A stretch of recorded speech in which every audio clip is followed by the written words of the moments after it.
সবাই মানুষ, আমি নির্বাচনে আসিনি। আপনি আপনার মতো বলবেন, আমি আমার মতো বলবো। আমি নির্বাচন করি না। দ্বিতীয়ত, আমি তাফসির মাহফিল করি না। আমি আপনাকে কোনো কিস্সা কাহিনী শোনাতে আসিনি। 1995 সালে সাগাটা কলেজ মাঠে বক্তব্য শেষে বক্তব্য দিয়েছিলাম। দৃশ্যটা আমার খুব ভালোভাবে স্মরণ আছে। আজকের আলোচনায় সেদিন যে হাদিসটা শুনিয়েছিলাম, আজকেও সে হাদিসটা শোনাবো বলে আমার মনে স্মরণে আছে। সম্মানিত দিনী ভাই বোন, আজকের আলোচনা সুদ, ঘুষ, যেসব পাপের কারণে সরাসরি জাহান্নাম ঘোষণা হয়েছে।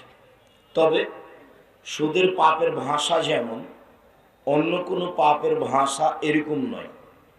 সুদের পাপের ভাষা খুব কঠিন এবং শুনতে ভারী। চলেন আগে আমরা প্রমাণ করি যে সুদ খেলে মানুষ জাহান্নামে যাবে। এইটা আগে প্রমাণ করি। আবু হুরায়রা রাদিয়াল্লাহু তাআলা আনহু বলেন, রাসূল সাল্লাল্লাহু আলাইহি ওয়াসাল্লাম বলেছেন, ইজতানিবুস সাবাল মুবিকাত, পৃথিবীর মানুষ তোমরা 7টি ধ্বংসাত্মক পাপ থেকে বেঁচে থাকো। ওই পাপ করলে সে ধ্বংস হবেই, পরকাল তার হারিয়ে যাবে। এক, আশিরকু বিল্লাহ, শিরক করলে পরকাল হারিয়ে যাবে। তবে শিরক করলে ভাষা ওইরকম নয়, সুদের ভাষা যেমন। 2, কাতলুন নাফস, মানুষকে অন্যায়ভাবে হত্যা করবে যে সে জাহান্নামে যাবে। মানুষকে হত্যা করা মহাপাপ, তবে ভাষা সুদের পাপের মতো নয়। 3, সেহর, জাদু করা মহাপাপ। জাদু করলে, জাদু দেখলে মানুষ জাহান্নামে যাবে। তখন মানুষ মুসলমান থাকে না। তাই জাদুঘরকে আল্লাহ রাসূল হত্যা করতে বলেছে।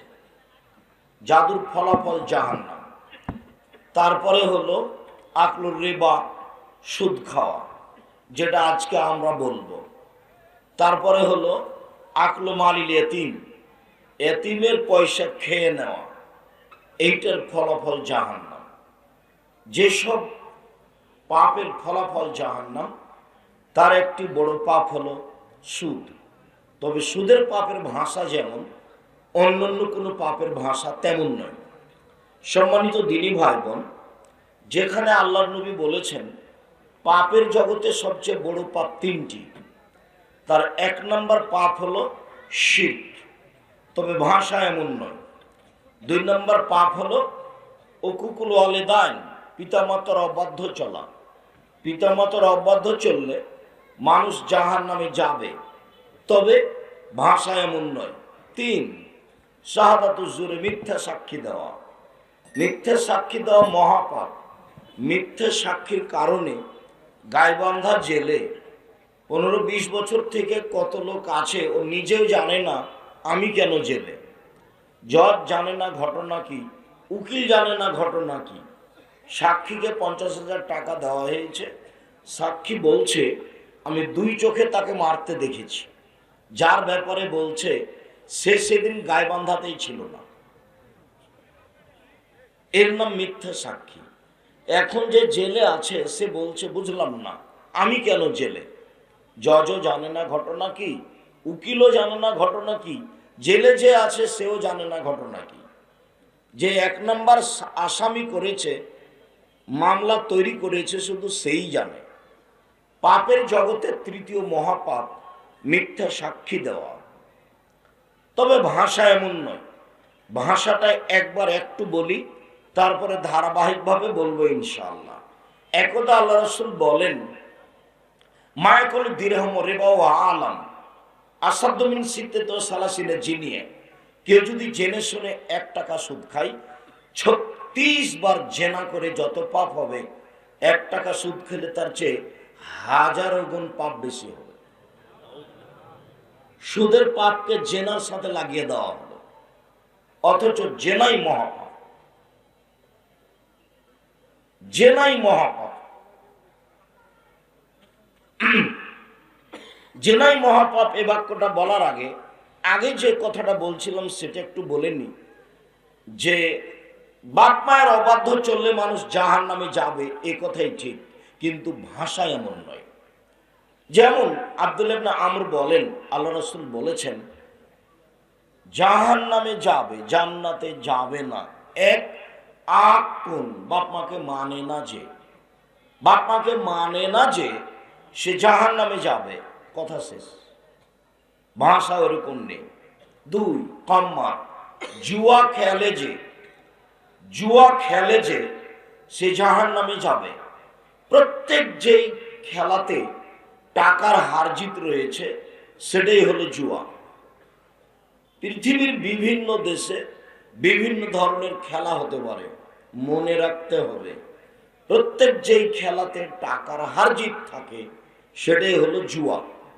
যেই খেলাতে টাকার হার জিত থাকে না, শরীর চর্চা আছে, সেটা জায়েজ। যেমন ফুটবল, যেমন ক্রিকেট, ব্যাডমিন্টন, র্যাকেট, এগুলো, ভলিবল, এগুলো যখন হার জিতে চলে না তখন জায়েজ, শরীর চর্চা হিসাবে জায়েজ। আর যখন এগুলোতে টাকার হার জিত থাকে তখন এগুলো হারাম, তখন তার নাম জুয়া। উল্লেখ্য যে যেই খেলাতে টাকার হার জিত নেই, শরীর চর্চাও নেই, সেটা আরো খারাপ। টাকার হার জিত নেই, শরীর চর্চাও নেই, সেটা খুব বেশি খারাপ। সেটার ব্যাপার আল্লাহ রাসূল বলেন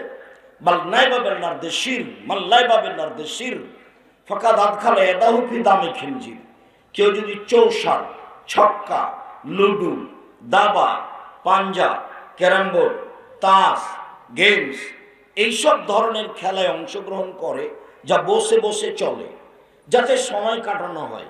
এইসব খেলা যত পৃথিবীতে তৈরি হয়েছে, আরো যত হবে, যাদের নাম আমরা জানি না, যার নাম আমরা জানি না, সেগুলো বসে বসে চলে, সেইগুলোতে কেউ যদি অংশগ্রহণ করে সে তার হাতকে শুকুরের শোরের রক্তের মধ্যে ডুবিয়ে দিল।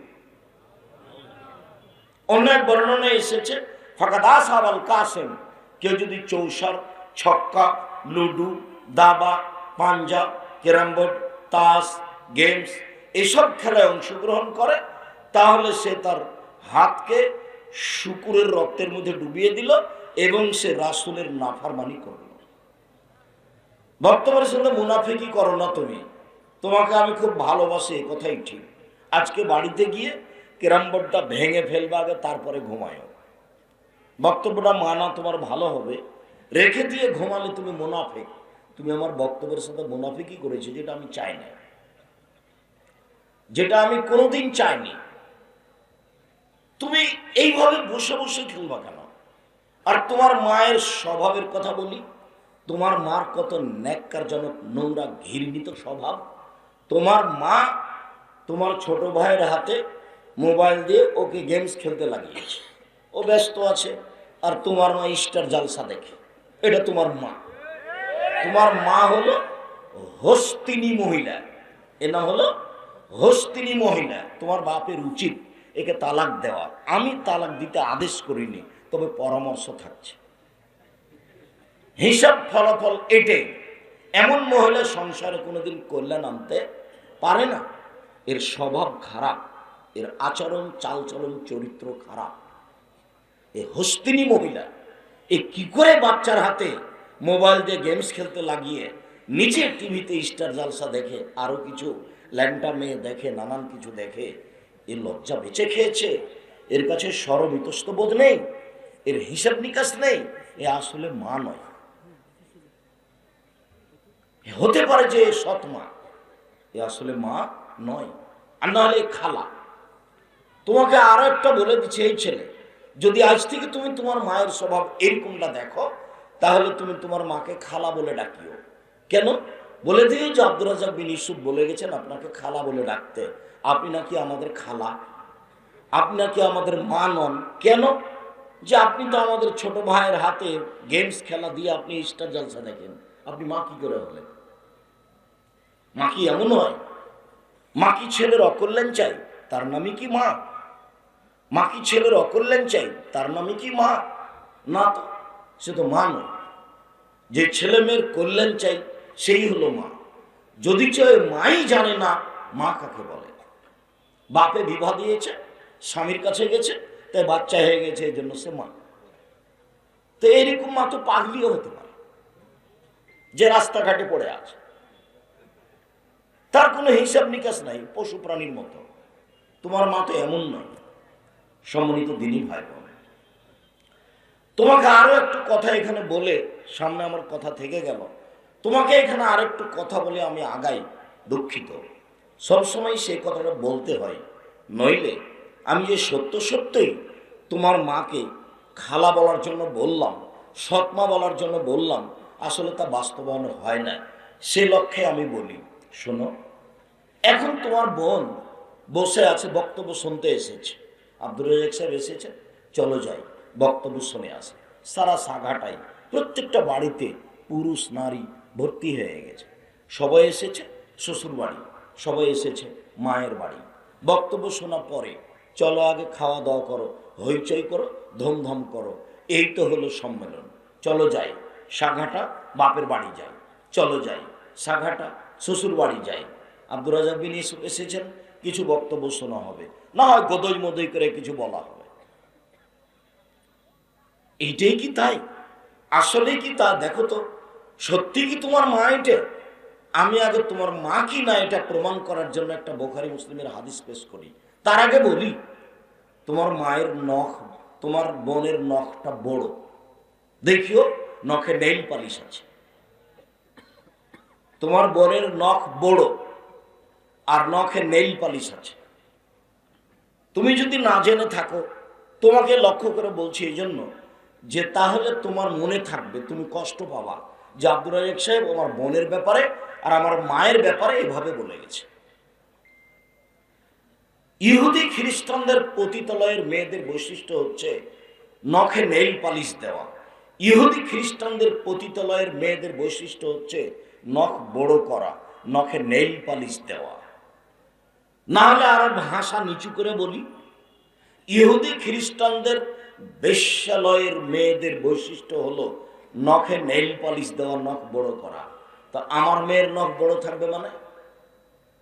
তোমার বোনের নখ বড় আছে কেন? তোমার মা নাই? ওটা কি তোমার সৎ মা নাকি? ওটা কি তোমার আসলেই খালা? তোমার বোনের কপালে টিপ কেন? হিন্দু মেয়েকে বিবাহ করার 10টি পদ্ধতি আছে। আজকে একজন আমার বিয়ের বন্ধু, হিন্দু ভদ্রলোক, খুব সহযোগিতা করে মাঠে নিয়ে এসেছেন, আমি তাকে ধন্যবাদ জানাই। হিন্দু মেয়েদেরকে বিবাহ করার 10টি পদ্ধতি আছে।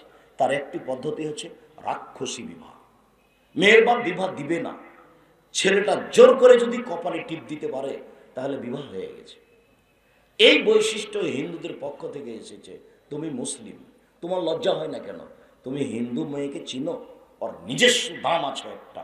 ওর বিবাহ হয়ে গেলে কপালে সিঁদুর দেয়, ওর বিবাহ হয়ে গেলে হাতে শাখা দেয়, তার মানে ওর নিজস্ব বৈশিষ্ট্য মজবুত। তুমি বিক্রি হয়ে গেছো, তুমি এমন ভাবে পচে গেছো, তুমি একটা মুসলিম মেয়ে বিক্রি হয়ে গেছো, তোমার সব কিছু বিকৃত। শোনো, মুহাম্মদ সাল্লাল্লাহু আলাইহি ওয়াসাল্লাম দুঃখ করে বলেছেন, মুহাম্মদ সাল্লাল্লাহু আলাইহি ওয়াসাল্লাম দুঃখ করে বলেছেন, আফসোস করে বলেছেন, খুব দুঃখ করে বলেছেন, জাতির কাছে আমার আশঙ্কা এই থাকলো যে আমার উম্মত ইহুদি খ্রিস্টানদের সাথে মিশে যাবে, চাল চলনে, কৃষ্টি কালচারে, নিয়ম নীতিতে, শিষ্টাচারে, বৈশিষ্ট্যে।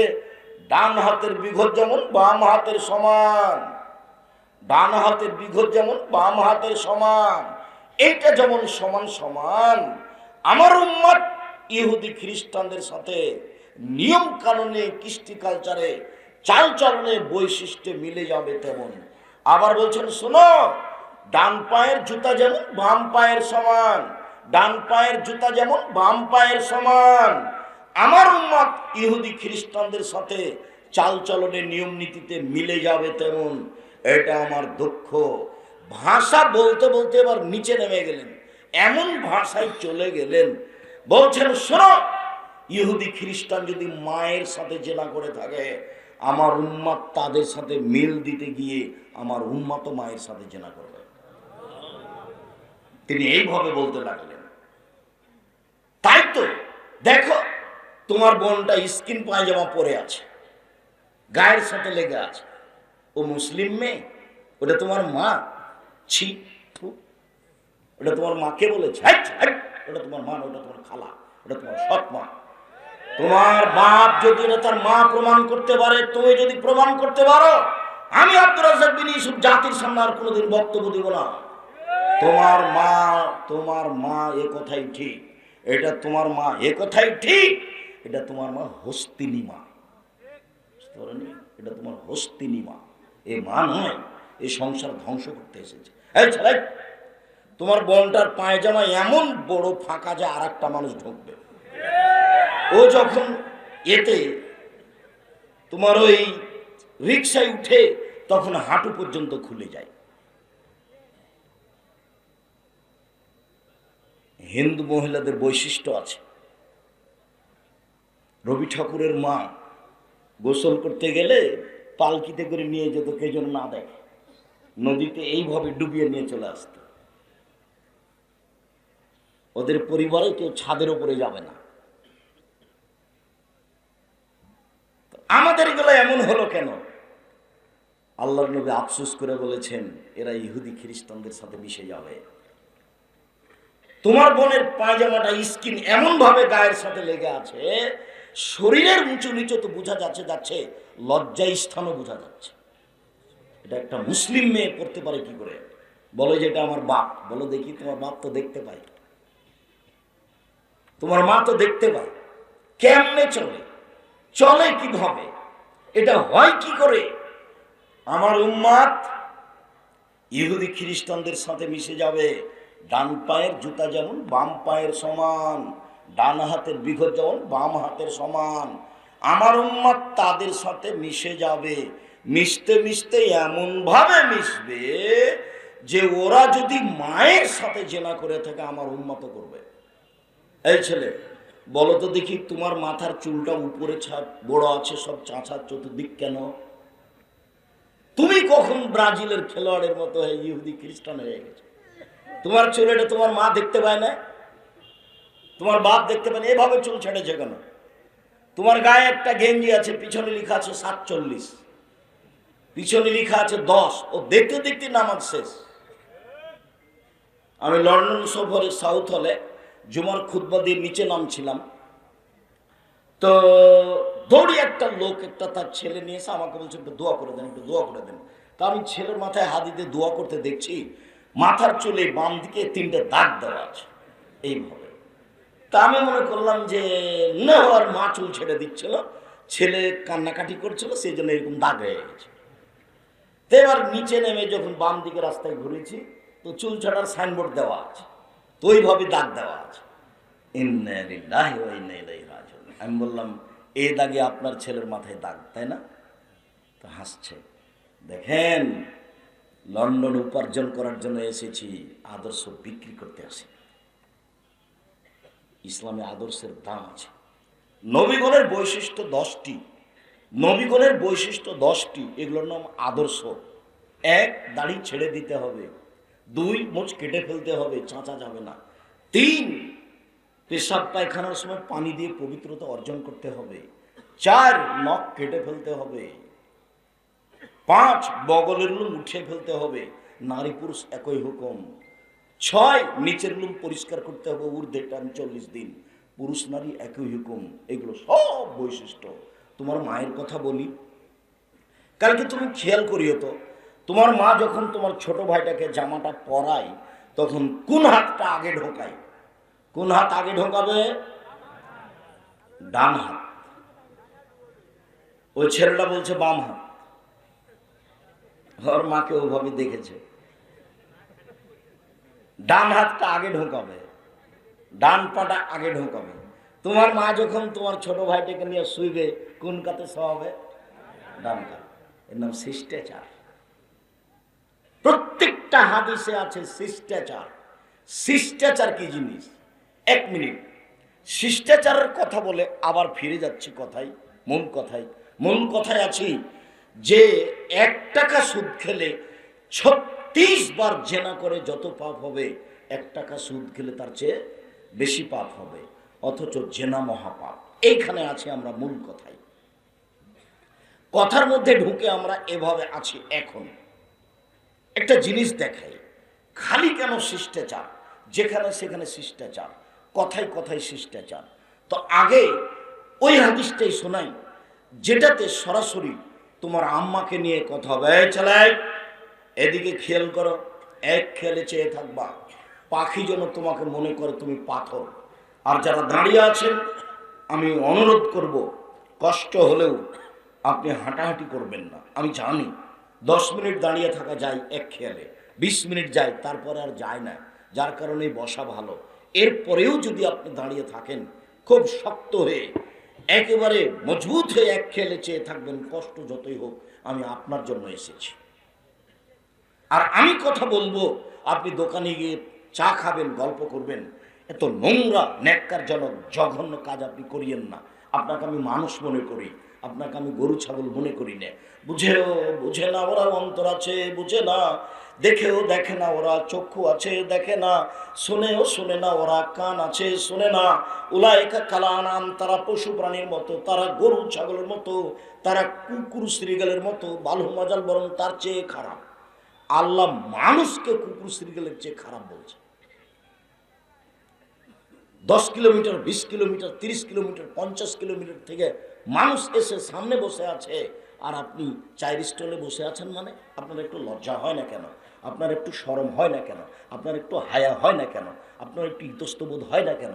মিছিল করে করে কি আপনি একেবারে পেশাব পায়খানার সাথে মিশে গেছেন?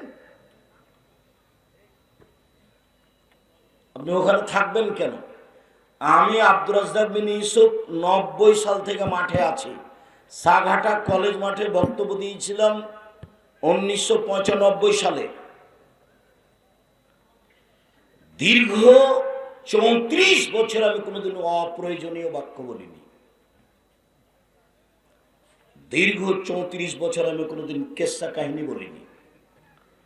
দীর্ঘ 34 বছর আমি কোনোদিন মাঝহাব নিয়ে কথা বলিনি। দীর্ঘ 34 বছর আমি কোনোদিন সরকার নিয়ে কথা বলিনি। আমি দাবি জানিয়েছি যে এলাকায় আমি উপস্থিত হব, সেই এলাকার নারী পুরুষ সবাই আসবে, আসতেই হবে। এমনকি যত হিন্দু পরিবার আছে তাদেরকে আসতে হবে। আমি তাদেরও কিছু না কিছু উপকার করবই করব ইনশাআল্লাহ। সম্মানিত দিনী ভাই বোন, বলছিলাম কেন এত শিষ্টাচারের কথা। 1 মিনিট, যেটা তোমার বোনকে নিয়ে, যেটা তোমার মাকে নিয়ে। জাবের রাদিয়াল্লাহু তাআলা আনহু বলেন, আমরা একবার যুদ্ধ করে রাসূলের সাথে সফর থেকে আসছিলাম, মদিনায় ঢুকবো। তা আল্লাহ রাসূল বললেন, এই থামো থামো থামো, রাতে এখানে থাকো, সকালে বাড়ি যাব। আমি জাবের বললাম, আল্লাহর নবী, আমি নতুন বিবাহ করেছি, আমাকে বাড়ি যেতে অনুমতি দেন। তখন আল্লাহ রাসূল আমাকে বলছেন, ও তুমি নতুন বিবাহ করেছ? কুমারী মেয়ে বিবাহ করেছ না তালাক প্রাপ্তা মেয়ে বিবাহ করেছ? তুমি কুমারী মেয়ে বিবাহ করেছ না তালাক প্রাপ্তা মেয়ে বিবাহ করেছ? আমি বললাম যে তালাক প্রাপ্তা মেয়ে বিবাহ করেছি। ওর আগে বিবাহ হয়েছিল, তার স্বামী তাকে তালাক দিয়ে দিয়েছে, আমি তাকে বিবাহ করেছি।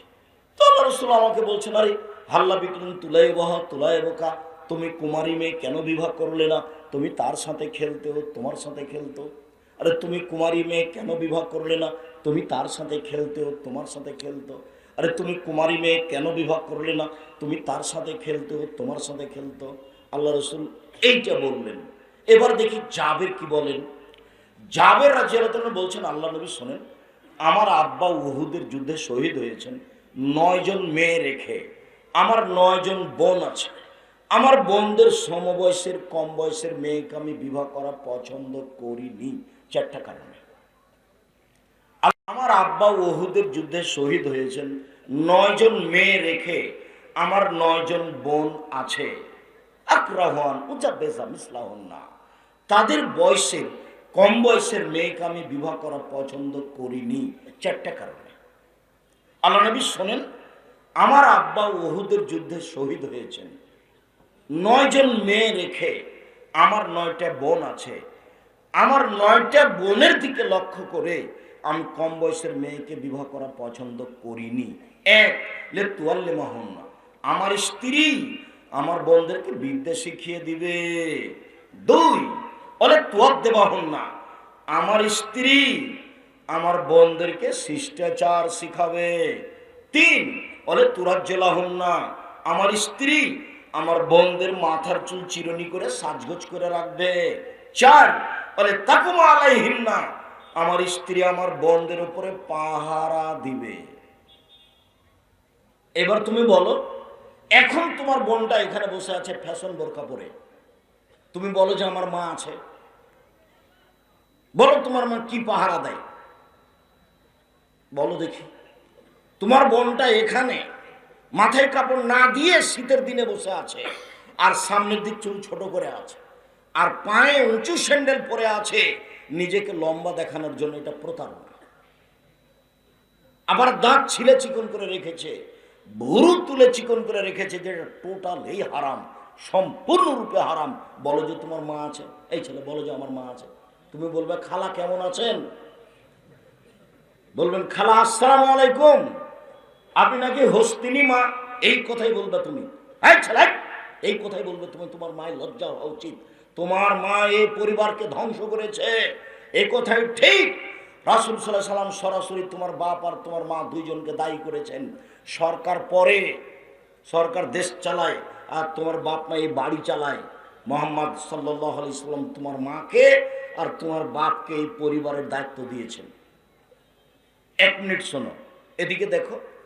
আল্লাহ নবী বলছেন, মান আলা সালাসা বানাতিন, কেউ যদি 3টা মেয়ের লালন পালন করে, 1, আদ্দাবাহুন্না, ভালো শিষ্টাচার শিখিয়ে দেয়।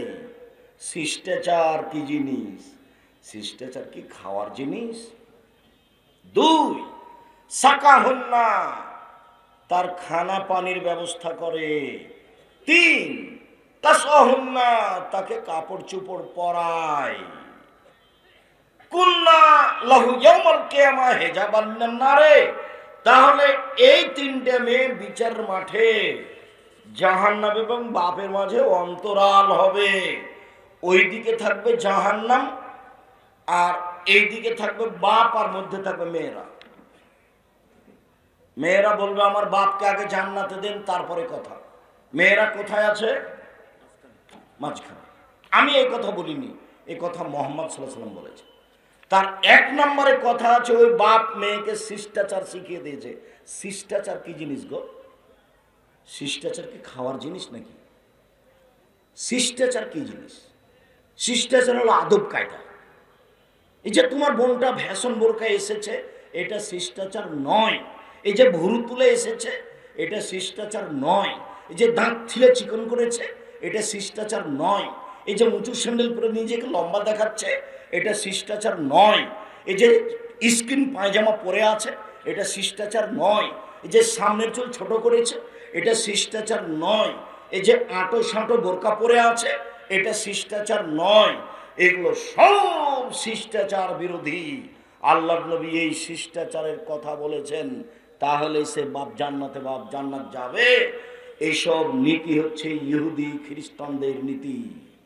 ওদের শিষ্টাচার তোমার মা তোমার বোন গ্রহণ করেছে, তাই তো তোমার বোনের হাতে এরকম মোবাইল আছে, তাই তো তোমার মা এইসব স্টার জালসানে ব্যস্ত আছে। তোমাদের পরিবারটা কবরে চলে গেছে, এর নাম পরিবার নয়। সম্মানিত দিনী ভাই বোন, রাসূল সাল্লাল্লাহু আলাইহি সাল্লাম বললেন যে, রাসূল সাল্লাল্লাহু আলাইহি সাল্লামের সামনে জাবের বললেন, আমার স্ত্রী আমার বোনদেরকে বিদ্যা শিখাবে। বিদ্যা কি জিনিস? আমার স্ত্রী আমার বোনদেরকে শিষ্টাচার শিখাবে। শিষ্টাচার কি জিনিস? আমার স্ত্রী আমার বোনদের মাথার চুল চিরুনি করে সাজগোজ করে দিবে। দেখিও তোমার বোনের চুল কিভাবে কাটা আছে সামনে থেকে। মেয়েদের মাথার চুল কাটা যাবে জন্মের 7ম দিনে, আর নয়। দেখো তোমার বোনটার মাথার চুল কেমন হয়ে আছে। আমার স্ত্রী আমার বোনদের মাথার চুল চিরুনি করে দিবে, আমার স্ত্রী আমার বোনদের উপরে পাহারা দিবে। তোমার মা তোমার আর তোমার বোনের পাহারাদার। হাদিস বুখারী মুসলিম। হাদিস বুখারী মুসলিম মানে আম গাছে চাঁদ ধরতে পারে, ধরে না। আম গাছে চাঁদ ধরতে পারে, ধরে না। অমাবস্যার রাতে চাঁদ উঠতে পারে, উঠে না। শুয়ের ছিদ্র দিয়ে লাঙ্গলের পা ঢুকতে পারে, ঢোকে না। শুয়ের ছিদ্র দিয়ে লাঙ্গলের পা ঢুকে যেতে পারে। আম গাছে চাঁদ ধরে যেতে পারে, অমাবস্যার রাতে চাঁদ উঠে যেতে পারে, অবাস্তব ঘটনাগুলি ঘটে যেতে পারে। এরপরেও আমি যেটা বললাম সেটা সন্দেহ আছে বলে কেউ যদি কিয়ামত পর্যন্ত চেষ্টা করে, সরিষা ঢোকাতে পারবে না। যা বলছি তাই থাকবে। তার নাম বুখারী মুসলিম।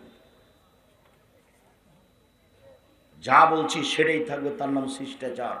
চলো, উপস্থিত বৈঠকের দিনই মুসলিম বোন, আপনাকে বলছি, আপনি মনে কিছু নিয়েন না। এতবার বলার পরে আপনি ছোট ব্লাউজ পরে আছেন, এখন আপনার গায়ে ফ্যাশন বোরকা আছে, বাড়িতে গিয়ে জ্বালিয়ে দিন। সত্য সত্যই যদি আপনি মুসলিম হন। এদিকে দেখেন, মুসলিম মানে মেনে নিয়েছি, ইসলাম মানে মেনে নেওয়া। ইসলাম মানে এক গিলাস পানি পান করলে 5টা শিষ্টাচার লাগে। এক, শিষ্টাচার নম্বর 1 ডান হাত। 2, শিষ্টাচার নম্বর 2 বসে। শিষ্টাচার 3 শ্বাসে। শিষ্টাচার 4 বিসমিল্লাহ বলে। শিষ্টাচার 5 পান শেষে আলহামদুলিল্লাহ। এক গিলাস পানি পান করতে 5টা শিষ্টাচার লাগে। শিষ্টাচার কি জিনিস? বাড়িতে ঢুকলে সালাম দিয়ে ঢুকতে হয়। এটা তো আবার গায়বান্ধা। ইন্না লিল্লাহ। গায়বান্ধা বলে কি বলতে চাইলেন আব্দুর রাজ্জাক সাহেব? গায়বান্ধা বলে বলতে চাইলাম সাতক্ষীরার মতো ওইদিকে একটা ঘর, এইদিকে একটা ঘর, মধ্যে গরুর গাড়ির রাস্তা। কোথায় দরজা? সালাম যে দিবেন তো দরজায় যে নাই, সবই যে ফাঁকা। এইটা হলো যাযাবরের জীবন। যাযাবর মানে যারা ওই যে ট্রেন স্টেশনে থাকে, ফাঁকা জায়গায় থাকে, আহাল পরিবার নিয়ে ছয়ের নিচে থাকে, ওরা যাযাবর। তোমার বাপ মাও কি যাযাবর? বাড়ি ইট দিয়ে ঘেরবে, টাকা আছে, নইলে চটছালা দিয়ে ঘেরবে, নইলে গায়বান্ধার নীতিতে, নইলে গায়বান্ধার নীতিতে সুপারির গাছের ডাল দিয়ে ঘেরবে, বাড়ি ঘেরে রাখবে, একটা দরজা রাখবে। এ মুসলিম। আব্দুর রাজ্জাক সাহেব গায়বান্ধা বলে কি এটা বলতে চাইলেন? হ্যাঁ, অবশ্যই তাই বলতে চাইলাম। গায়বান্ধা বলে আরো বলতে চেয়েছি, গায়বান্ধা বলে আরো বলতে চাইছি, সেটা হলো কি? যৌতুক নেওয়া। প্রায় গার্জেনের এটা মাথায় আছে, ছেলে মানে টাকা লাগবে, ছেলের মেয়ের বাপের কাছ থেকে টাকা নিবে। তোমরা দুবে বেটা ভিক্ষা করে খাবা, তোমার বাপ আর তুমি ভিক্ষা করবে মানুষের কাছে। যদি সাঘাটাতে কেউ ভিক্ষা না দেয়, গায়বান্ধার ট্রেন স্টেশনে যাও, মানুষের কাছে ভিক্ষা চাবা, ভিক্ষা করে জীবন কাটাবা। শোনো, হ্যাঁ ছেলে শোনো, ভিক্ষা করা টাকা দিয়ে চাউল কিনে ভাত খেয়ে ইবাদত কবুল হবে। ভিক্ষা করা টাকা দিয়ে চাউল কিনে ভাত খেয়ে ইবাদত কবুল হবে। যৌতুকের টাকা দিয়ে চাউল কিনে ভাত খেয়ে ইবাদত কবুল হবে না। যৌতুকের টাকা দিয়ে চাউল কিনে ভাত খেয়ে ইবাদত কবুল হবে না। এই যে বললাম, দেখি কোন মায়ের বেটা কিয়ামত পর্যন্ত সময় থাকলো ফতোয়া এইভাবে উল্টে ধরতে পারে। যৌতুকের টাকা হারাম। মোটরসাইকেল, সাইকেল, ফার্নিচার সব হারাম। আগামীকাল সন্ধ্যা হতে হতে টাকা পয়সা, ফার্নিচার, সাইকেল, মোটরসাইকেল সব ফেরত দিতে হবে। আর তুমি যদি বলো যে আমার শ্বশুর খুশি হয়ে দিয়েছে, তো তোমার শ্বশুরের স্বভাব একটা শোনায়। তোমার শ্বশুরের কাছে যদি এখনই ভিক্ষুক যায়, গিয়ে বলে যে একটু ভিক্ষা দেন, তোমার শ্বশুর বলে মাফ করো, মাফ করো, মাফ করো। খুশি হয়েছে, মোটরসাইকেল দিয়েছে মানে তোমার স্বভাবের কারণে দিয়েছে। এটা রংপুর। রংপুর মানে রংপুর, দিনাজপুর, লালমনিরহাট, নীলফামারী, কুড়িগ্রাম, পঞ্চগড়, ঠাকুরগাঁ, গাইবান্ধা, বগুড়া, জয়পুরহাট একই স্বভাবের। যৌতুক নেওয়া স্বভাব এবং বোনদেরকে জমি না দেওয়া স্বভাব। তোমার বাপ পশু প্রাণীর মতো, তোমার বাপ পশু প্রাণীর চেয়ে খারাপ। তোমার বাপকে যদি আমি কুকুর সিলিগারের স্বভাবের প্রমাণ না করতে পারি, বক্তব্য দেব না। মহান আল্লাহ বলেন, বুঝেও বুঝে না, ওরা অন্তর আছে বুঝে না, দেখেও দেখে না, ওরা চক্ষু আছে দেখে না, শুনেও শুনে না, ওরা কান আছে শুনে না। উলাইকা কারানাম, তারা পশু প্রাণীর মতো, তারা গরু ছাগলের মতো, তারা কুকুর শ্রীগালের মতো, বালুমাজার বরং তার চেয়ে খারাপ। তোমার দাদা মারা গেছে 15 শতক জমি রেখে, 15 শতক। তোমার বাপ নিবে 10 শতক আর তোমার ফুফু নিবে 5 শতক। তোমার বাপ সকালে নিবে আর তোমার ফুফু বিকেলে নিবে, এইটা প্রমাণ করতে পারবে কেউ? যদি সকাল বিকেল প্রমাণ না করা যায়, তোমার দাদা 10 বছর হলো মরা, এখন পর্যন্ত তোমার বাপ তোমার ফুফুকে জমি দেয়নি, বলো তোমার বাপ কুকুর শ্রীগালের চেয়ে ভালো না খারাপ? খারাপ। কালকে বলে দিও, আসসালামু আলাইকুম আব্বা, সত্যি কি আপনি কুকুর শ্রীগালের চেয়ে খারাপ? আব্দুর রাজ্জাক সাহেবকে আপনাকে এভাবে বলে গেলেন, আমি খুব কষ্ট পেয়েছি। শোনেন, ভাগ্য নিয়ে এসেছি আব্বা, ভাগ্য ছেড়ে আসেনি। কি বলবে তোমার বাপকে? আব্বা ভাগ্য নিয়ে এসেছি, ভাগ্য ছেড়ে আসেনি। ফুফুকে জমি বুঝিয়ে দেন, তারপরে দিন মজুরি করে খাবো না ভিক্ষে করে খাবো, তাকদিরে যেটা আছে সেইটা করে খাবো। আগে ফুফুর জমি বুঝিয়ে দেন, তারপরে কোনো কথা। আর যদি তুমি আমাকে বলো, তো আমার বাপ মরার পরে মাটি দিয়ে এসে সন্ধ্যার সময় আমরা জমি ভাগ করেছি, তারপরে খেয়েছি। যদিও আমার ছোট ভাই জমি চিনে না, আজও চিনে না। আমি এক একটু টুকটাক চিনতাম, এখন ভুলে গেছি। জমি জায়গা কিছু আছে কিন্তু আমরা চিনা ভুলে গেছি। বোনের স্বামীরা চাষ করে খায়, এটাই আমরা জানি। আমরা জমি জায়গায় যাই না। জমি জায়গা এখন কোথায় আছে না আছে স্মরণে আছে, দেখিনি অনেক দিন থেকে, 20, 25, 30 বছর থেকে দেখিনি। সম্মানিত দিনী ভাই বোন, সন্ধ্যা হতে হতে সব টাকা ফেরত দিতে হবে। সন্ধ্যা হতে হতে তোমার বাপ তোমার ফুফুকে জমি দিয়ে দিবে। কি করে খাবে তোমার বাপ? উপরে যেটা ফয়সালা আছে সেটা করে খাবে। উপরে তো একটা ফয়সালা আছে, তোমার বাপ তো এমনি আসেনি। তুমি তো এমনি আসলে পৃথিবীতে, তুমি ভাগ্য নিয়ে এসেছো। আর একজনের উপরে বোঝা হচ্ছ কেন? কেন হবা? তোমার ফুফু জমি চাইলে তোমার বাপের স্বভাব, হ্যাঁ টাকা টাকা করিস, জমি জমি করিস, যা আর এখানে আসতে পাবি না। আরে তোমার ফুফু এসেছে তোমার বাপের বাড়িতে, তোমার বাপ তার ভাইয়ের জন্য, ও বংশসূত্রে আত্মীয় নিজ ভাই সেজন্য এসেছে। জমির সাথে কি সম্পর্ক? জমি তো বাপের মেয়ে হিসাবে ভাগ করে নেবে। সম্মানিত দিনী ভাই বোন, বলছিলাম এই ছেলে, পাপের জগতে সবচেয়ে জঘন্য ঘৃণিত পাপ হলো জেনা। সেই পাপের সাথে সুদকে মিশানো আছে, অবাক হতে হয়। কোনো ছেলে মেয়ে যদি বিবাহ করার পূর্বে জেনা করে, তাহলে তাকে 100টা পিটিয়ে এলাকা থেকে 1 বছরের জন্য তাড়িয়ে দিতে হবে। কোনো ছেলে মেয়ে যদি বিবাহ করার পূর্বে জেনায় লিপ্ত হয়, তাহলে তাকে 100 লাঠি পিটিয়ে এলাকা থেকে 1 বছরের জন্য তাড়িয়ে দিতে হবে। এইটা হলো জেনার শাস্তি বিবাহের পূর্বে। আর কেউ যদি বিবাহ করার পরে জেনায় লিপ্ত হয়, তাহলে তাকে ইট ঢেল পাথর দিয়ে মেরে মেরে মেরে ফেলতে হবে। শুনে রেখো, বিবাহ করার পরে কেউ যদি জেনায় লিপ্ত হয়, তাহলে অন্তত মনে রাখো তার বেঁচে থাকার কোনো পথ নেই। এদেশের লাখো দুলা ভাইকে ইট ঢেল পাথর দিয়ে মেরে ফেলতে হবে যারা সেলিকার সাথে জেনায় লিপ্ত হয়েছে। এদেশের লাখো ভাবিকে ইট ঢেল পাথর দিয়ে মেরে ফেলতে হবে সরকারি ভাবে যারা দেবরের সাথে জেনায় লিপ্ত হয়েছে। এদেশের লাখো পুরুষকে ইট ঢেল পাথর দিয়ে মেরে ফেলতে হবে যাদের স্ত্রী জাজল্য থাকার পরেও আরেকজন মহিলার সাথে জেনায় লিপ্ত হয়েছে। এদেশের লাখো মহিলাকে ইট ঢেল পাথর দিয়ে মেরে ফেলতে হবে যাদের স্বামী থাকার পরেও অন্য পুরুষের সাথে জেনায় লিপ্ত হয়েছে। অন্তত তাদের পৃথিবীতে বেঁচে থাকার কোনো সুযোগ নেই। এই ছেলে, 1 মিনিট আমার দিকে চেয়ে থাকো। ওই ছেলেটা উঠে হাঁটছে, আপনি খেয়াল করেন না? যতই কষ্ট হোক কিছুক্ষণ এক খেলে বসে থাকবেন। সুদের পাপের চেয়ে জেনার পাপের চেয়ে সুদের পাপ বড়। তো জেনার পাপ কত বড়?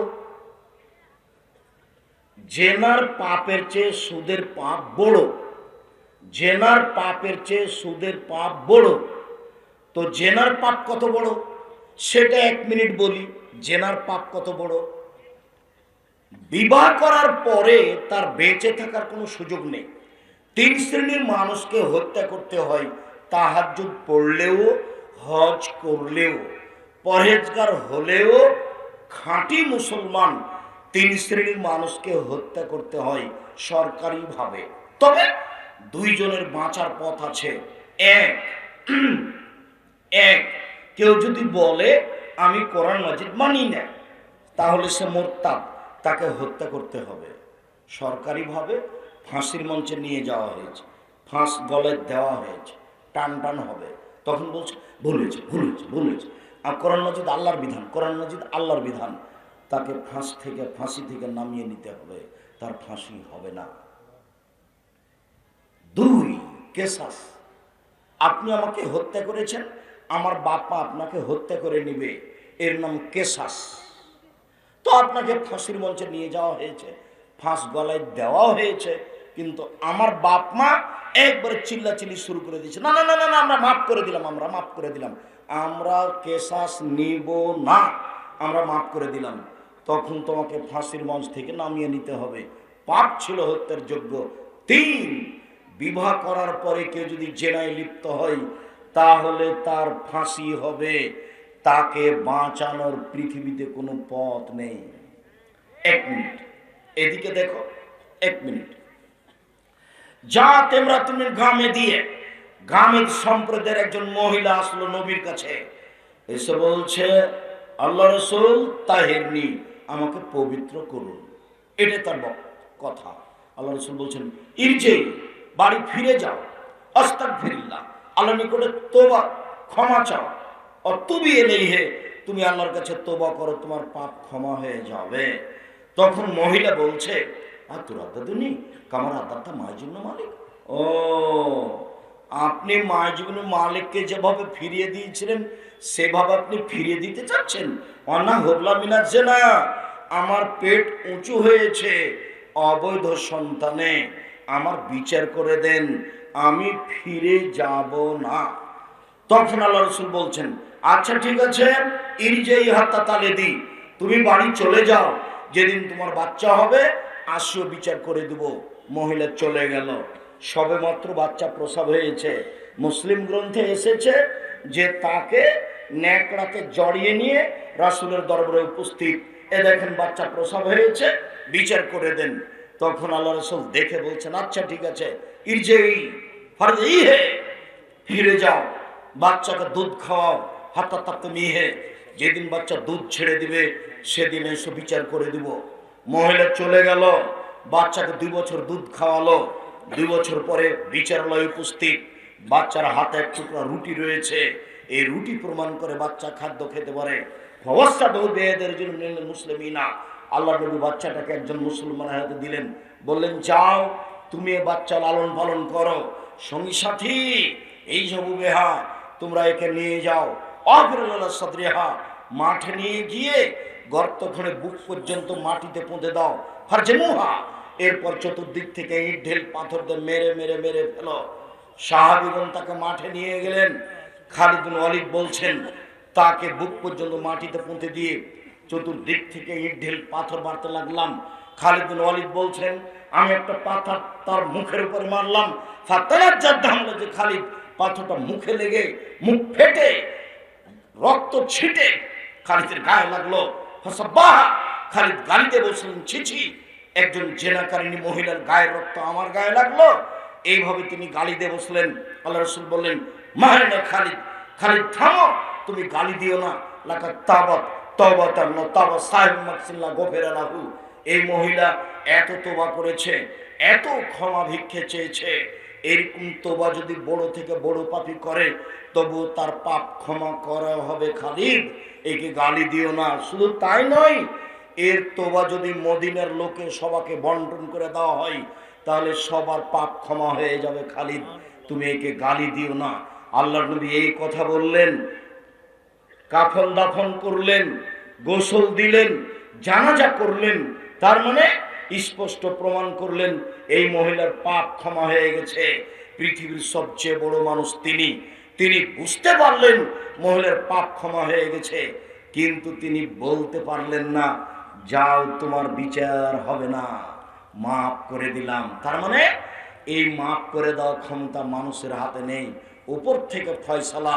বিবাহ করার পরে কেউ যদি জেনায় লিপ্ত হয় তাহলে অন্তত এটা জানতে হবে তার পৃথিবীতে বেঁচে থাকার কোনো সুযোগ নেই। হাদিস বুখারী মুসলিম। এই ছেলে মেয়ে শোনো, উপস্থিত দিনী বৈঠকের দিনী মুসলিম বোন শুনেন, এই আলোচনা আবার একটা জায়গাতে আসবে সুদের আলোচনায়। একটু খেয়াল করবেন, দেখা আপনাকে সুদের পাপ। সুদের পাপ অবাক।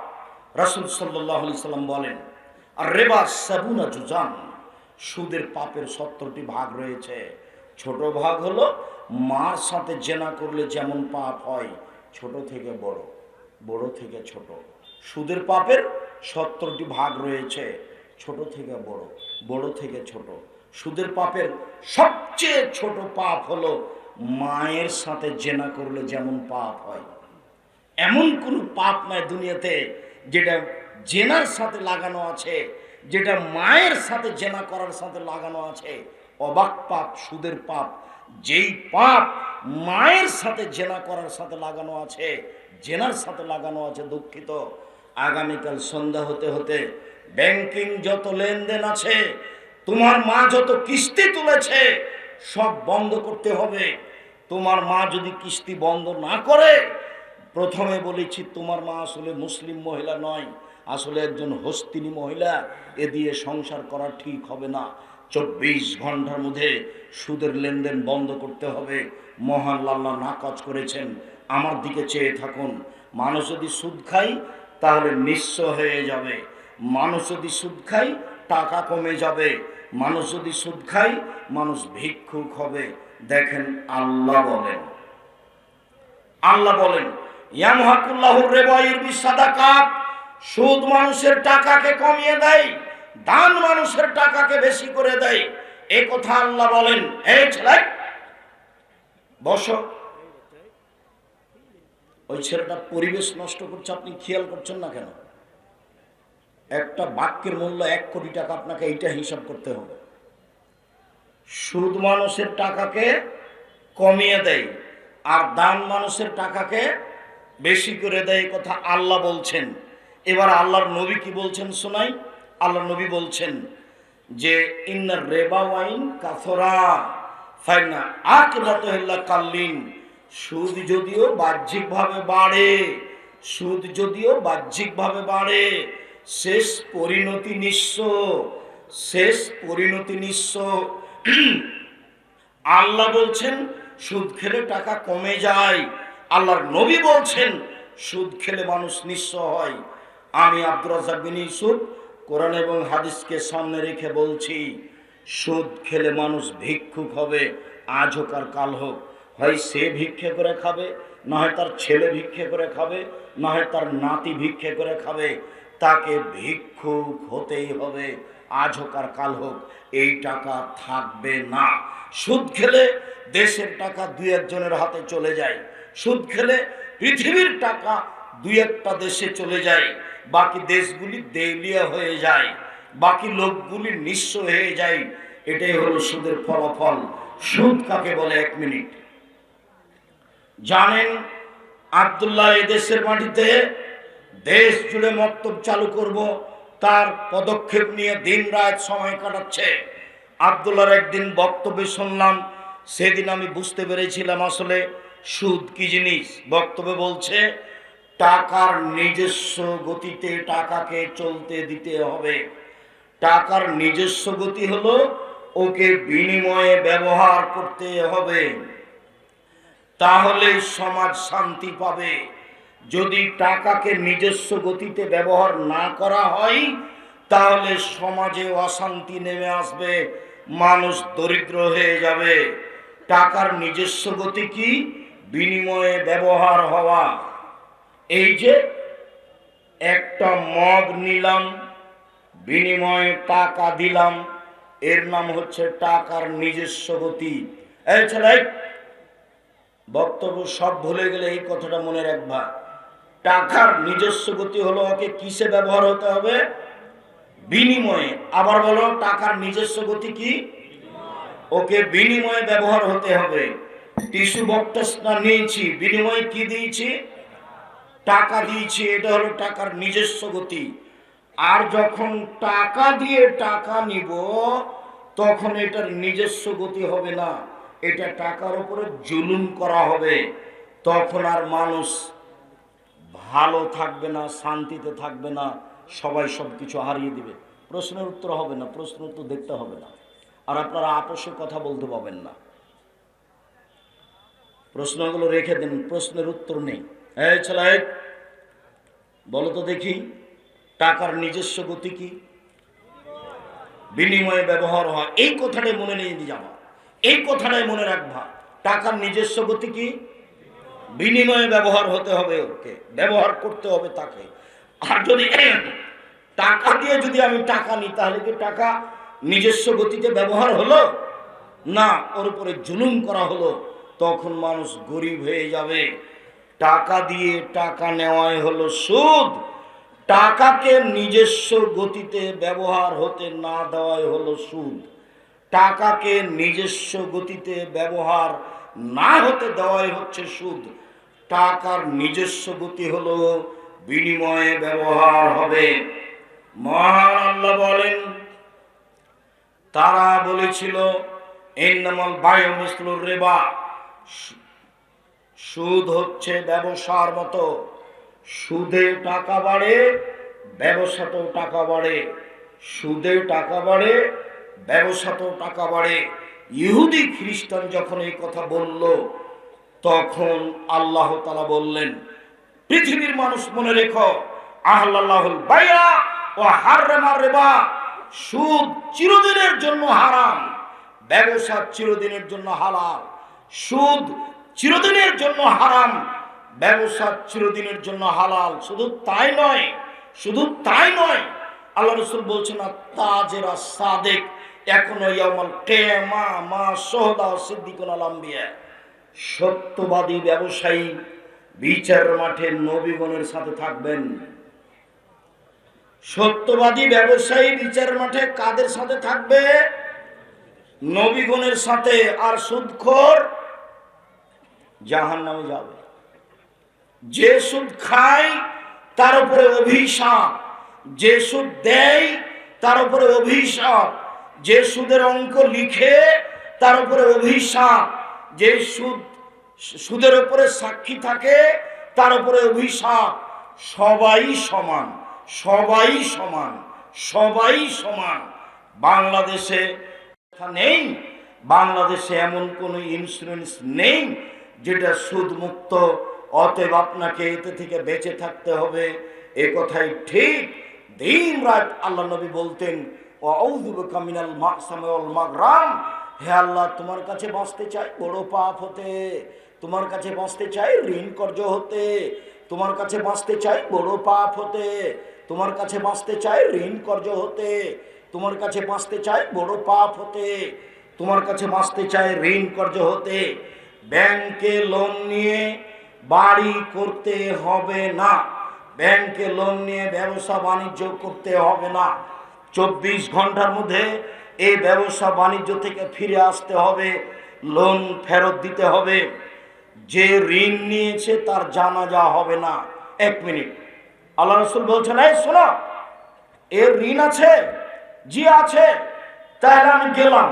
তার মানে যার ঋণ আছে তার জানাজা হবে না, যার ঋণ আছে তার জানাজা হবে না। সাবধান, ঋণ মানে সুদ।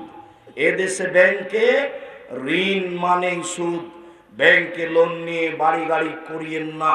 কুল্লু লাহমিন নাবাতা মিনাস সুহতে কানাতিন নার আওলা বিহি, যে শরীরটা হারাম উপায়ে বাড়ে তার জন্য জাহান্নাম যথেষ্ট।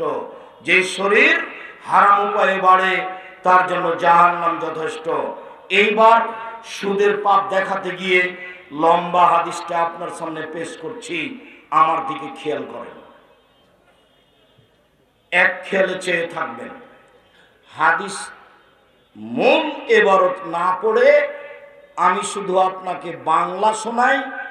আপনি এক খেয়ালে চেয়ে থাকলে বুঝতে পারবেন যে সুদের পাপ কি জিনিস। আল্লাহর নবী ফজরের সলাতের পরে সাহাবীগণকে বলতেন, তোমরা কি রাতে স্বপ্নে কিছু দেখেছ? সাহাবীগণ যদি বলতেন জি হ্যাঁ দেখেছি, তাহলে আল্লাহর নবী স্বপ্নের তাবির করে দিতেন। একদা সকালে বললেন, সঙ্গী সাথী তোমরা স্বপ্নে কিছু দেখেছ? আমরা বললাম জি না, আমরা স্বপ্নে কিছু দেখিনি। আল্লাহর নবী বললেন, শোনো, আমি স্বপ্নে দেখলাম দুইজন লোক আসলো, এসে আমার দুই হাত ধরে বাইতুল মুকাদ্দাসের দিকে টেনে নিয়ে যেতে লাগলো। যেতে যেতে দেখি একটা লোক বসে আছে আর একটা লোক দাঁড়িয়ে আছে। যে লোকটা দাঁড়িয়ে আছে তার হাতে একটা লোহার বাঁকা লাঠি আছে। লোহার বাঁকা লাঠিটা তার মুখের ডান দিক দিয়ে ঢুকিয়ে একবারে ফেড়ে চিরে পিছন দিকে নিয়ে যাচ্ছে, আবার লাঠিটা বের করে মুখের বাম দিকে লাগাচ্ছে, চিরে পিছন দিকে নিয়ে যাচ্ছে। তো পিছন দিকে যেতে না যেতেই ডান দিক ঠিক হয়ে গেছে, আবার লাগাচ্ছে, আবার মুখটা চিরে দিচ্ছে। আমি বললাম একই দৃশ্য। তারা দুইজন বললেন চলতে থাকেন। আমাকে কিছু বললেন না, আমি চলতে থাকলাম। যেতে যেতে দেখি একটা লোক চিত হয়ে শুয়ে আছে, পাশে একটা লোক দাঁড়িয়ে আছে, তার হাতে এরকম একটা বড় পাথর আছে। পাথর দিয়ে তার মাথার উপরে মারছে, মাথাটা ভেঙে চৌচির হয়ে যাচ্ছে, পাথরটা ছিটকে দূরে চলে যাচ্ছে। লোকটা পাথরটা আনতে না আনতেই মাথা ঠিক হয়ে যাচ্ছে, আবার মারছে, আবার ভেঙে যাচ্ছে। আমি বললাম একই দৃশ্য। তারা দুইজন বললেন চলতে থাকেন। আমি কিছু না বলে চলতে থাকলাম।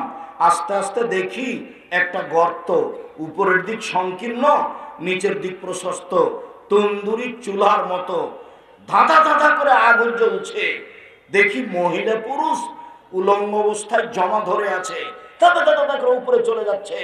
যখন আগুনটা জোরে জ্বলছে, একটু কমলেই সব ভিতর দিকে চলে যাচ্ছে।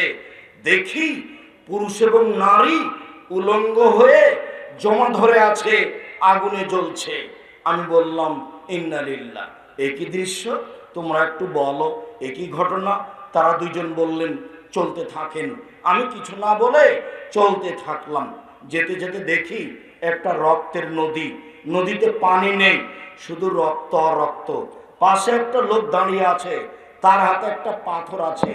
নদীর মাঝামাঝিতে একটা লোক আছে, ওই লোকটা যতবার উঠার চেষ্টা করছে, পাশ থেকে পাথর মেরে তার মুখটাকে ভেঙে দিচ্ছে এবং রক্তের নদীর মাঝামাঝি করে দিচ্ছে। যতবার চেষ্টা করছে ততবার পাশ থেকে পাথর মেরে নদীর মাঝামাঝিতে করে দিচ্ছে। আমি বললাম একই দৃশ্য। তারা দুইজন বললেন চলতে থাকেন। আমি কিছু না বলে চলতে থাকলাম।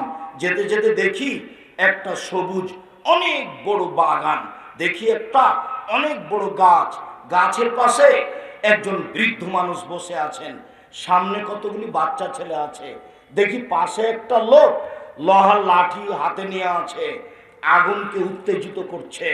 দৃশ্য খুব জটিল। এরপরে ওরা দুইজন আমাকে গাছের উপরে নিয়ে চলে গেল, একটা ঘরে ঢোকালো। এত সুন্দর ঘর আমার জীবনে কোনোদিন দেখিনি, অবাক দৃশ্যের ঘর। সেখানে যুবক আছে, যুবতী আছে, বাচ্চা ছেলে মেয়ে আছে, পুরুষ নারী আছে। তারা দুজন আমাকে বের করে নিল, বের করে নিয়ে উপরে নিয়ে গেল, আর একটা ঘরে ঢোকালো। আল্লাহ সামাদ, পরের ঘরটা আগের ঘরের চেয়ে অনেক অনেক অনেক বেশি সুন্দর। সেখানে যুবক যুবতী নেই, সেখানে বাচ্চা ছেলে মেয়ে নেই, সেখানে মহিলা মানুষ নেই, আছে শুধু যুবক আর আছে বৃদ্ধ, আছে শুধু যুবক আছে বৃদ্ধ। আমি বললাম এই শোনা, দীর্ঘ সময় ধরে যা কিছু দেখলাম বলে দাও। তারা দুজন বললেন জি হ্যাঁ, আপনাকে সব বলে দিব, আপনি শোনেন। আপনারা যারা দাঁড়িয়ে আছেন চলাচল বন্ধ করেন, স্পষ্ট হয়ে নিজ গতিতে দাঁড়ান, কথা 19-20 হয় না যেন। এই ছেলে, তুমি আমার দিকে লক্ষ্য করো, তোমার কথা বুঝতে যেন 19-20 না হয়। এবার দুইজন শুরু করলো বিবরণ দিতে। ওই যে দেখলেন যে লোকটার মুখের ডান দিকে লোহার লাঠি ঢুকিয়ে চিরে ফেলা হচ্ছে, বাম দিকে লোহার বাঁকা লাঠি ঢুকিয়ে চিরে ফেলা হচ্ছে। ফারাজুলুন কাযযাব, এ হলো মিথ্যুক, মিথ্যা কথা বলতো। ইফালু বিহি ইলা ইয়াউমিল কিয়ামা, যতদিন পর্যন্ত বিচার না হবে তার এরকমই শাস্তি হবে। এটা হলো মিথ্যা কথার শাস্তি। আল্লাহর নবী আর একটা কথা বলেছেন, সেটা হলো এই, পৃথিবীর মানুষ শুনে রেখো, কেউ যদি মজাক করে হলেও মিথ্যা না বলে, কেউ যদি মজাক করে হলেও মিথ্যা না বলে, আমি মুহাম্মদ সাল্লাল্লাহু আলাইহি সাল্লাম তাকে জান্নাতে একটা ঘর নিয়ে দিব। মজাক করে হলেও যদি কেউ মিথ্যা না বলে, আমি মুহাম্মদ সাল্লাল্লাহু আলাইহি সাল্লাম তাকে জান্নাতে একটা ঘর নিয়ে দিব। এই লোকটার শাস্তি হবে বিচারের দিন পর্যন্ত, পরে জাহান্নামও হতে পারে, জান্নাতও হতে পারে। তারপরে যে দেখলেন লোকটা চিত হয়ে শুয়ে রয়েছে, পাশ থেকে পাথর মেরে মাথাকে ভেঙে চৌচির করা হচ্ছে। ইনি হচ্ছেন মাওলানা মানুষ, আলেম মানুষ। ইনি কোরআন হাদিস অনুযায়ী দিনে আমল করেননি, ইনি রাতে কোরআন তেলাওয়াত করেননি, যার জন্য এইভাবে শাস্তি হচ্ছে। মাওলানা বড় বিপদে, মানুষে বুঝে না, মাওলানা জানে না, মাওলানা সাহেব বড় বিপদে। এই ছেলে শুনে রেখো, আলেম ওলামাকে সম্মান করতে হবে, এ কথাই ঠিক। কেন? আল্লাহর নবী বলেছেন ওরা হচ্ছে নবীদের উত্তরাধিকারী, ওরা খুব সম্মানী মানুষ, ওদের সম্মান করতে হবে, এ কথাই ঠিক। তবে আলেম দিয়ে জাহান্নাম উদ্বোধন হবে, এ কথাও ঠিক। মাওলানা সাহেব দিয়ে জাহান্নাম উদ্বোধন হবে, এ কথাও ঠিক। আল্লাহ নবী বলছেন, আমি একবার জিবরাইলের সাথে উপরে যাচ্ছি মেরাজে, যেতে যেতে দেখি অনেক মানুষ ওদের ঠোঁট এবং জিহ্বাকে আগুনের কেঁচি দিয়ে কেটে দেওয়া হচ্ছে। আমি বললাম, জিবরাইল, ইন্না লিল্লাহ, এ কি কথা? এরা কারা যাদের ঠোঁট এবং জিহ্বাকে আগুনের কেঁচি দিয়ে কেটে দেওয়া হচ্ছে? তখন জিবরাইল বলছেন, হাউলাই খুতুবাইল উম্মাতে, এরা হচ্ছে আপনার উম্মাতের বক্তা। যারা বক্তৃতা করত, আমল করত না, তাদেরই এইরূপ ঠোঁট এবং জিহ্বাকে কেটে দেওয়া হচ্ছে। আল্লাহ নবী বলছেন, শোনো, মাওলানা সাহেবকে জাহান্নামে ফেলে দেওয়া হবে, তারপরে তার নাড়ি ভুঁড়ি বের হয়ে যাবে, ঝুলন্ত নাড়ি ভুঁড়ি নিয়ে ঘুরতে থাকবে। গরুর পায়ে ধান মারলে গরু যেমন ঘুরে, এটা কি দেখেছেন কোনোদিন? গরুর পায়ে ধান মারলে গরু যেমন ঘুরে, মাওলানা সাহেব তার নাড়ি ভুঁড়ি নিয়ে জাহান্নামে এইভাবে ঘুরবে। জাহান্নামীরা জমা হয়ে বলবে, মালাক, কি খবর হুজুর, আপনি কেন এখানে? আপনি তো আমাদের ভালো কথা বলতেন, মন্দ থেকে নিষেধ করতেন। তখন মাওলানা সাহেব বলবেন, কি করি, নিজে তো ভালো বলেছি, নিজে ভালো করিনি যে। এই কথা মুহাম্মদ সাল্লাল্লাহু আলাইহি সাল্লাম বলেন, হাদিস সব বুখারী মুসলিম। যার মাথাকে পাথর দিয়ে ফাটিয়ে চৌচির করে দেওয়া হচ্ছে, ইনি হচ্ছেন মাওলানা মানুষ। তারপরে যে দেখলেন গর্তের মধ্যে আগুন ধাঁধা ধাঁধা করে জ্বলে উপরে চলে যাচ্ছে, আবার নিচে নামছে, ওর ভিতরে পুরুষ নারী জমা হয়ে আছে, উলঙ্গ হয়ে আছে। এরা হলো ব্যভিচারী, এরা জেনায় লিপ্ত ছিল, এই জন্য এই শাস্তি হচ্ছে। এই ছেলে শোনো শোনো, আরেকটা কথা শোনো। আল্লাহ নবী বলছেন, একদা জিবরাইল মিকাইল আমার 2 হাত ধরে আমাকে নিয়ে যাচ্ছে, হঠাৎ দেখি অনেক মানুষ ফুলে ফেফে উঁচা উঁচা হয়ে আছে, 30 ফুট 40 ফুট 100 ফুট উঁচা উঁচা হয়ে আছে, আর গন্ধে টিকা যায় না। মনে হচ্ছে যেন তারা গ্রামের টয়লেট, মনে হচ্ছে যেন তারা গণশৌচাগার, মনে হচ্ছে যেন তারা গ্রামের টয়লেট, মনে হচ্ছে যেন তারা গণশৌচাগার, গন্ধে টিকা যায় না। আমি বললাম, জিবরাইল, এরা কারা? তখন জিবরাইল বললেন, অহমুজনাতা জাওয়ানি, এরা হলো ব্যভিচারণী, এরা হলো ব্যভিচারণী। আল্লাহ নবী বলেন, হাদিসে একটু দুর্বলতা আছে, যারা ব্যভিচার মহিলা ওদের লজ্জা স্থানের গন্ধে, যারা ব্যভিচার মহিলা ওদের লজ্জা স্থানের গন্ধে, জাহান্নামীরা জাহান্নামে টিকতে পারবে না। নাউজুবিল্লাহি মিন যালিক, নাউজুবিল্লাহি মিন যালিক, আস্তাগফিরুল্লাহ ওয়া আতুবু ইলাইহি। এই ছেলে, এখান থেকে উঠার আগে যত মেয়ের নাম্বার আছে তোমার মোবাইলে সব মিটিয়ে দিয়ে উঠবা। বক্তব্যের সাথে মুনাফিকি করো না, জিন্দেগিতে আর এই মেয়ের সাথে কথা বলো না। তুমি যে মেয়ের সাথে জেনার গল্প করো, তুমি মনে রেখো ওই মেয়ের সাথে আরো 1000 জনের জেনার গল্প হয়। আর ওই ইতর শ্রেণীর মহিলা পুরুষ মানুষকে ধ্বংস করে, ওই মহিলারও লজ্জা থাকা উচিত এবং তার বোঝা উচিত যে ছেলের সাথে আমি জেনার গল্প করি, ওই ছেলের আরো 1000 মেয়ের সাথে জেনার গল্প হয়। অতএব মহিলাকে বলছে, মেয়ে তোমাকে বলছে, এই শোনো, তোমাকে বলছে তুমি মেয়ে মানুষ, আর জীবনে কোনোদিন কোনো পুরুষের সাথে মোবাইলে গল্প করবা না। তোমার উচিত, তোমার আব্বার একটা মোবাইল আছে, রিং হচ্ছে, ধরবা না। রিং হচ্ছে হচ্ছে হচ্ছে ধরবাই না। ধরো যদি, আসসালামু আলাইকুম, যে কে বলছিলেন? আমার আব্বা বাড়িতে নেই, অন্য সময় কথা বলিয়েন। তোমার কণ্ঠটা হবে শক্ত। আর তুমি যদি অন করে দে বলো, ভাইয়া কি বলছিলেন ভাইয়া, তাহলে জেনা বাড়বে। আর এটা গায়বান্ধা। গায়বান্ধা মানে কি বলতে চাইলেন আব্দুর রাজ্জাক সাহেব? গায়বান্ধা মানে নোংরা নীতি। কি নীতি? গায়বান্ধা মানে হলো এই, জামাই এসেছে তো যুবতী মেয়েকে বলছে তোর দুলাভাইকে পান দিয়াই, তুমি দুলাভাইকে পানি দিয়াই। আরে অবাক কথা, আরে একটা তো বিবাহ সূত্রে দিয়েছেন, আর একটা ফাও দিচ্ছেন কেন? লজ্জা হয় না একটু? শরম হয় না একটু? হায়া হয় না একটু? জামাই বাড়িতে এসেছে, পানি দিবেন আপনি। জামাই বাড়িতে এসেছে, ভাত দিবেন আপনি, খাবার দিবেন আপনি, সব কিছু আপনি দিবেন। আপনি এখন খাদেম। যেদিন আপনি জামাইয়ের বাড়ি যাবেন সেদিন জামাই হবে খাদেম। আপনি যুবতী মেয়েকে কেন পাঠালেন? গায়বান্ধার এটা বৈশিষ্ট্য। জামাই আসলে যুবতী মেয়েকে জামাইয়ের কাছে পাঠাবে কেন? ও কি মুসলমান নয়? কেন পাঠাবে? শরম কেন হয় না? হায়া কেন হয় না? লজ্জা কেন হয় না? ইতস্তবোধ কেন হয় না? বোধোদয় হয় না কেন? বোধগম্য হয় না কেন? হওয়া উচিত। আমি মুসলিম, মেনে নিয়েছি। আমি মুসলিম, মেনে নিয়েছি। আমার ধর্মের নাম ইসলাম, মেনে নেওয়া। আমার ধর্মের নাম ইসলাম, মেনে নেওয়া। তাই তো আমি মুসলিম, মেনে নিয়েছি। হযরতের নারবি সব মন মতো চলে যে সেই জাহান্নামে যাবে। মন মতো চলে যে সেই জাহান্নামে যাবে। জাহান্নাম ঘেরা আছে মনের ইচ্ছা দিয়ে, জাহান্নাম ঘেরা আছে মনের ইচ্ছা দিয়ে, জান্নাত ঘেরা আছে ত্যাগ তিতিক্ষা কষ্ট ক্লেশ নিয়ম নীতি দিয়ে। জান্নাত ঘেরা আছে। মন মতো চলে যে জাহান্নামে যাবে সে। দাড়ি চাঁচে যে মন মতো চলে সে।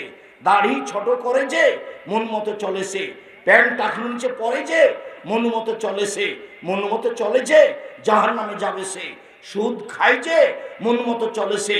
ঘুষ দেয় যে মন মতো চলেছে। মন মতো চলে যে জাহান্নামে যাবে যে। ধোঁকাবাজি করে যে, মানুষকে প্রতারণা দেয় যে, মিথ্যে সাক্ষী দেয় যে, রাহাজানি করে যে, জুলুমবাজি করে যে, মন মতো চলে সে।